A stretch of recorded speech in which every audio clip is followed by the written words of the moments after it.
ग्रामीण भागातील विद्यार्थ्यांचे माहेरघर असलेल्या जनता विद्यालयात गुणवंतांचा गौरव सोहळा संपन्न.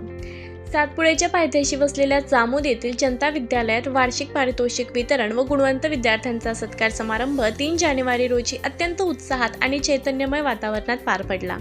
तालुक्यातील गुणवंतांच्या यादीत सातत्याने स्थान मिळवणाऱ्या या विद्यालयाने पुन्हा एकदा आपला गुणवंतांचे माहेरघर हा नावलौकिक सिद्ध केला आहे. कार्यक्रमाच्या अध्यक्षस्थानी जळगाव शिक्षण मंडळाचे अध्यक्ष अनिल जयस्वाल हे होते. प्रमुख अतिथी म्हणून मंडळाचे सचिव अनुप पुराणिक आणि अपर्णाताई संजय कुटे यांची विशेष उपस्थिती होती.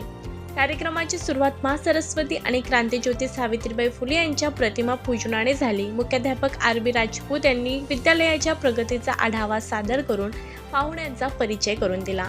श्रीमती स्मिता डिडोळकर व अजय पुराणिक यांच्या संचाने सादर केलेल्या स्वागत गीताने उपस्थितांची मने जिंकली. इयत्ता 10वीच्या परीक्षेत तालुक्यात चमकलेल्या विद्यार्थ्यांसह शैक्षणिक व इतर क्षेत्रात उल्लेखनीय यश मिळवणाऱ्या विद्यार्थ्यांचा प्रमाणपत्र व पारितोषिके देऊन गौरव करण्यात आला.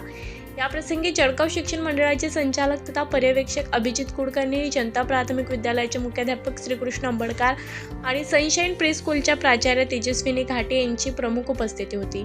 यशस्वीतेसाठी परिश्रम कार्यक्रमाचे नेटके सूत्रसंचालन ललित चांडक यांनी केले, तर उपस्थितांचे आभार जगदीश कीर्तने यांनी मानले. या सोहळ्याच्या यशस्वीतेसाठी विद्यालयातील सर्व शिक्षक व शिक्षकेतर कर्मचाऱ्यांनी विशेष परिश्रम घेतले. या कार्यक्रमाला पालक, विद्यार्थी आणि ग्रामस्थ मोठ्या संख्येने उपस्थित होते. RC24 न्यूज करता अनिल भगत, जळगाव जामोद.